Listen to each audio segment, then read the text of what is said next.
Tea. One of the largest imports into Britain in the 1800s was tea. China was one of the largest producers of tea in the world. The British wanted the tea, but the Chinese would not accept any British goods in return for the tea. In turn, the British had to trade silver for tea, their drug of choice, which cost a lot. Qing China was rather powerful because it had a large population.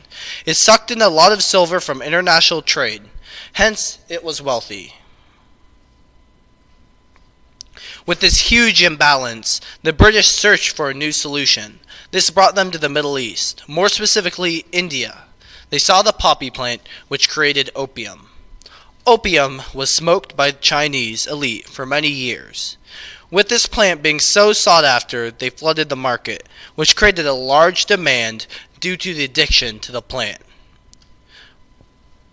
What the British did is they fueled the consumption by supplying more, by making it possible for the middle classes to join in.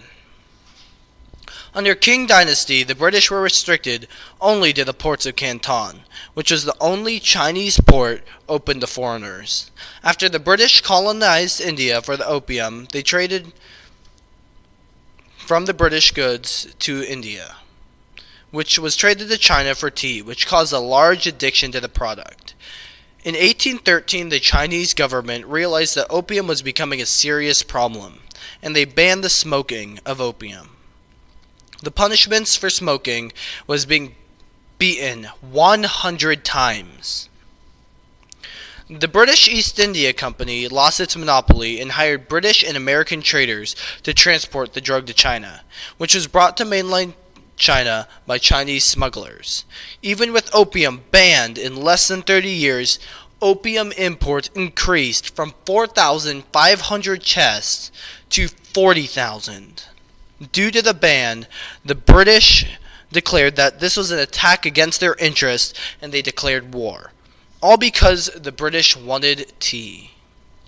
Silver is pouring out of China. That's when the state gets very alarmed about what is happening.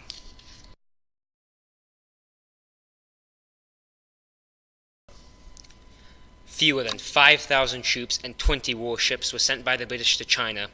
The Qin dynasty, seeing the British as incompetent, did not send a military force to defeat them. Due to the Chinese seeing only the merchant ships, they thought the British military might was very small, which resulted in sending only small armies and ships to fight the British. This caused a British victory. Over the years, British attacked the Canton port and neighboring communities. They were able to force the Chinese to the negotiation table by capturing their most important port to foreign trade. The Treaty of Nanking was supposed to balance the relations between the British and the Chinese. The treaty had unfair conditions, though, that unfairly balanced the favor towards Western powers. One of the conditions of the treaty was that the Chinese would open all of their ports to foreign trade. Additionally, the Chinese had to pay $21 million in reparations by December 31st, 1845. In this treaty, the island of Hong Kong was to be possessed by the British. It opened 5 further ports to British trade and residents and ceded the island of Hong Kong in perpetuity to the British as an island enclave. What the treaty did is it opened China for grabs. I would say from the 1850s, opium consumption was destroying the fabric of society. Now almost all classes, top to middle, lower middle classes even, are consuming and some are becoming addicts. In 1856, the Second Opium War began. It unfolded because of the continued frustrations of some British officials and British traders at the failure to penetrate the Chinese market. They felt they were not respected by Qing officials. They felt the real market was always a bit further away from them.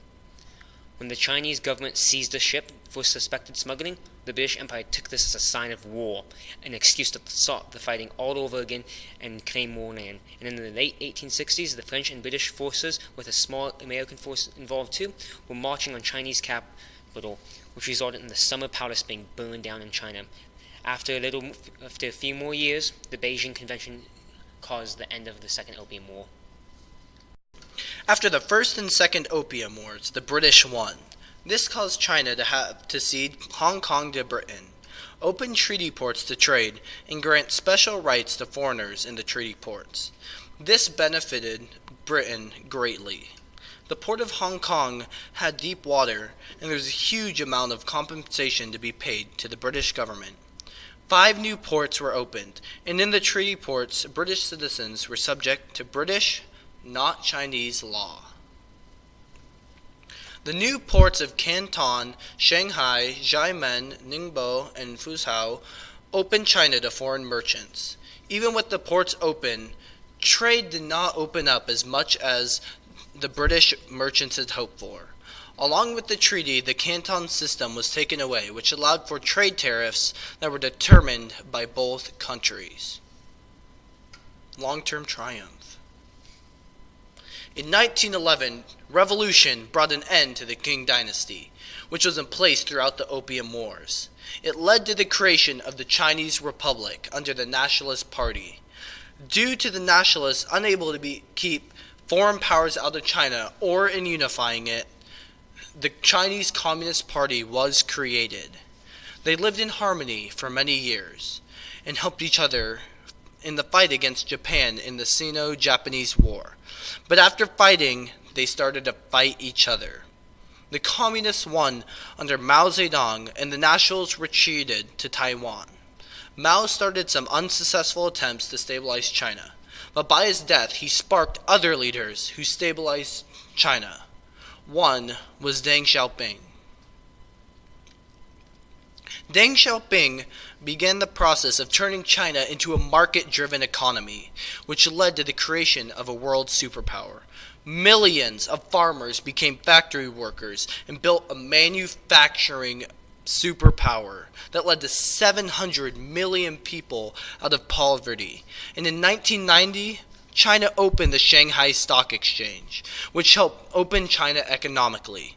The United States' largest bilateral trade deficit is with China at $323 billion. The Opium Wars sparked the progression that led to China becoming a world superpower. Through their motivation, here we are, 200 years later, with them being a manufacturing and military giant that demands respect. Out of bad things can come good things.